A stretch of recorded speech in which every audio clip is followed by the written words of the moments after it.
Fast,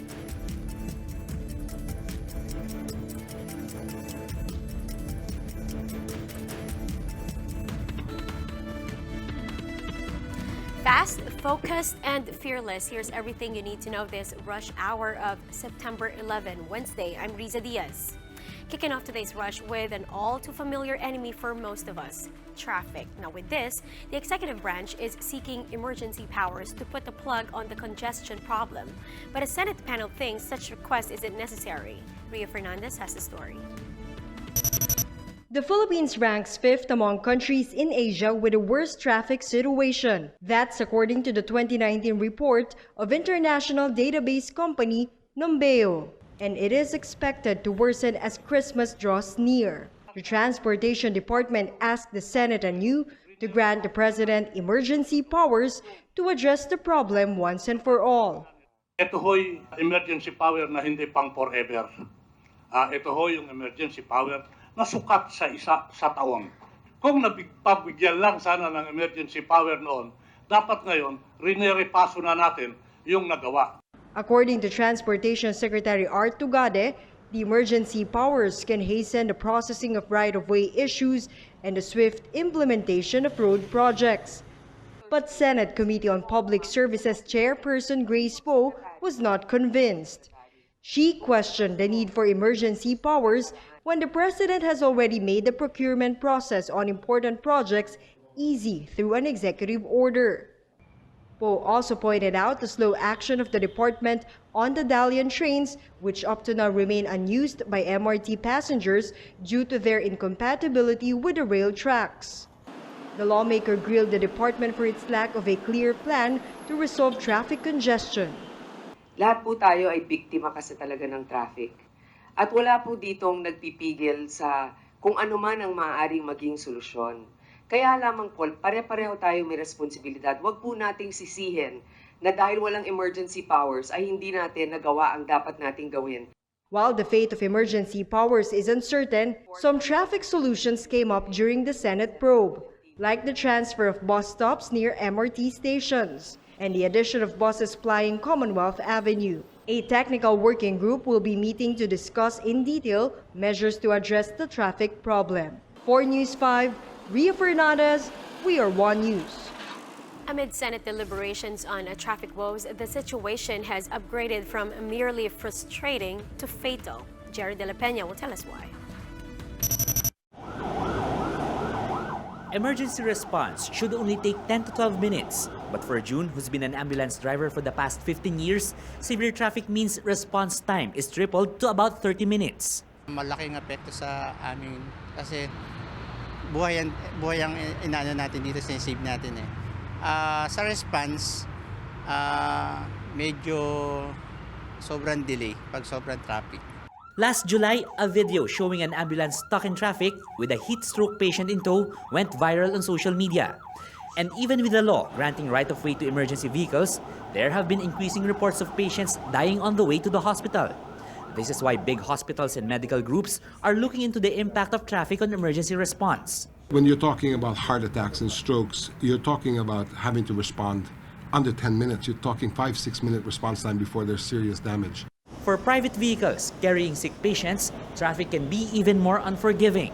Family pa rin ang nagdadala ng mga pasyente sa emergency department. Hindi ko pa siya ma-project in terms of kung ano yung implication ng traffic. But I guess it's also an area where we should investigate. The MMDA did not dispute reports of deaths due to gridlock, saying that while it can't provide special lanes for ambulances for now, it is working with other government agencies to ensure ambulances get to hospitals sooner. Meanwhile, Malacanang suggests that the Health and Defense Departments coordinate on the provision of chopper services for medical emergencies. Kung may ambulance, ibig sabihin, yung ordinary citizen nakatawag niya sa ospital. Hindi ang ospital na magre-request. For News 5, Gerard De La Peña, we are One News. Emergency powers seen as corruption-ridden, President Duterte says, well, take it or leave it. He also has a suggestion to curb corruption in the infamous Bureau of Customs. Dean De Flora has the report. President Duterte on Tuesday turned his attention to another agency that has since been rocked with corruption allegations, the Bureau of Customs. Apart from firing alleged corrupt officials, Duterte now wants brokers out of the BOC. Instead, Duterte suggested that customs-accredited companies send their own representatives to undertake transactions with the Bureau.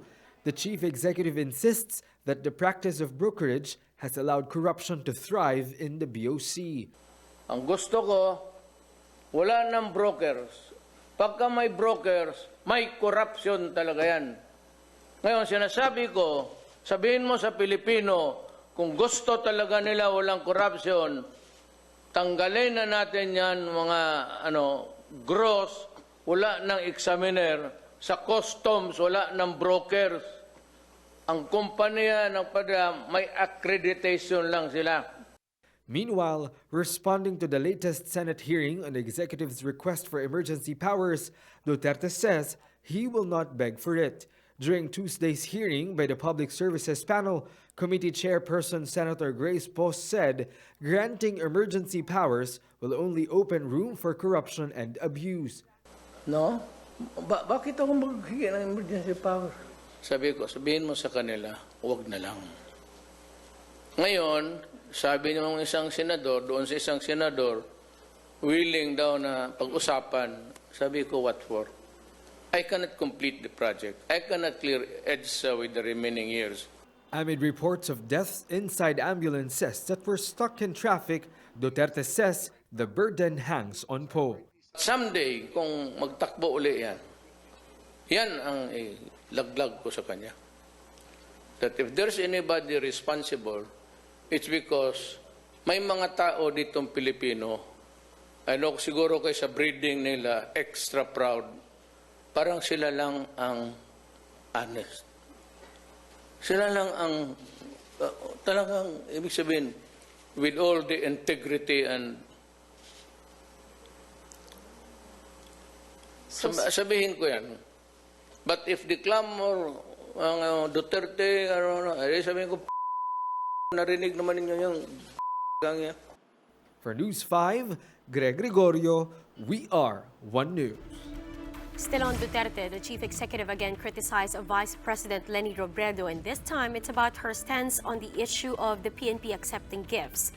For Robredo, any police who accepts gifts is criminal. But Duterte says the PNP may indeed accept nominal gifts in accordance with the law. He added that it's the court's job to determine which gifts can be considered nominal or those of small value. Tapos itong gustong maging presidente, ng 2 beses na kumuha ng bar, sabi ko kaya pala, she criticized me for 2 days. Sabi ko, ma'am, abogado ka man, basahin mo muna ang libro. Kasi binasa ko eh. As a matter of fact, before I open my mouth, I read the law. Presidential spokesperson Sal Panelo has earned himself a new nickname from President Duterte himself. In an event at Malacanang night, the president introduced Panelo as Mr. Referral. Recall that Duterte earlier defended Panelo's letter of referral for convicted rapist and murderer Antonio Sanchez. Chief Presidential Legal Counsel and Presidential Spokesperson Salvador Panelo, the Mr. Referral. Duterte disclosed his greatest fear as our country's leader, and it's not the Abu Sayyaf, nor is it the Communist Party of the Philippines. What the president fears the most is the Islamic State or ISIS, particularly its terror threats.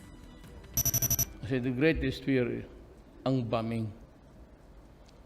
Parking ka lang dyan, pipindutin mo dito, at gagawin yan dito sa labas ng polo. And you would start maybe in Zamboanga, Davao, Mindanao. We have had a taste of that, almost all cities. Yan ang pinaka-mabigat na problema na I have to deal before I go. While there are still debates both online and in the legislative on the need for the SOGIE equality bill, Duterte has stepped in, saying he will certify the measure urgent. Last month, President Duterte met with the LGBTQ plus advocates, including transgender woman Gretchen Diaz, who made headlines after being barred and arrested for using the ladies' comfort room in a mall in Quezon City.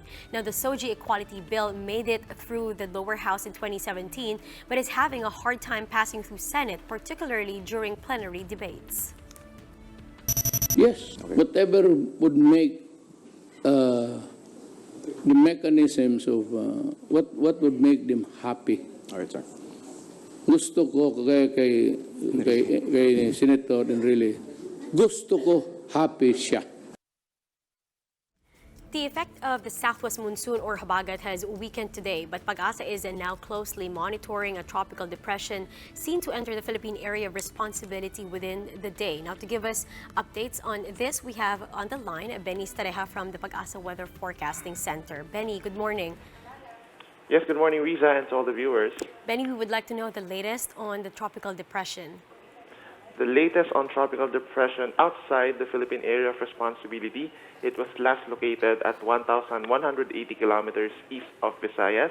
It has maximum sustained winds of 45 kilometers per hour near the center and gustiness of up to 55 kilometers per hour. At the moment, it is almost stationary or is almost not moving, but we're seeing that within 24 to 36 hours, this tropical depression may enter our area of responsibility and eventually become Marilyn, or the 13th tropical cyclone for this year. Benny, when Marilyn enters PAR, is it also expected to make landfall? Based on the latest track of Pag-asa, it is not expected to make a landfall over any part of the country.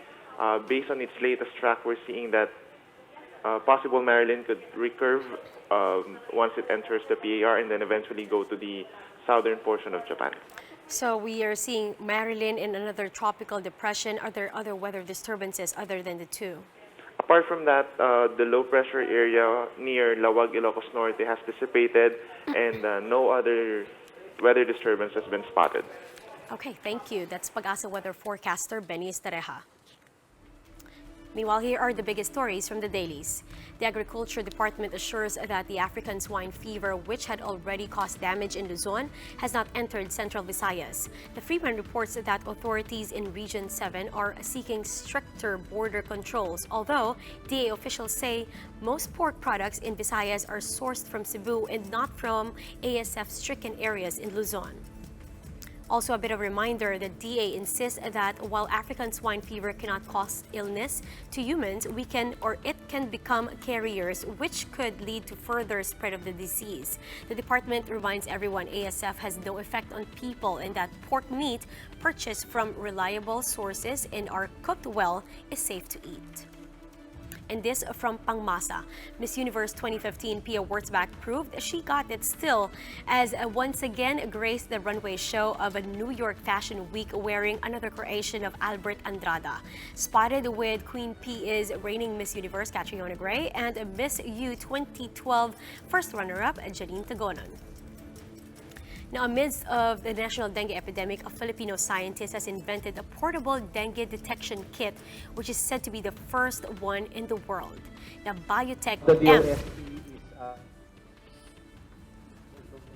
The Biotech M is the size of a coffee mug, and its principal inventor, Dr. Raul Destura, says it's a portable laboratory that can also be used for tests for other disease. Now, Health Undersecretary Eric Domingo says Biotech M is already being distributed to various hospitals in the Philippines amid the dengue epidemic. Dengue cases in the country this year are 200% higher than last year.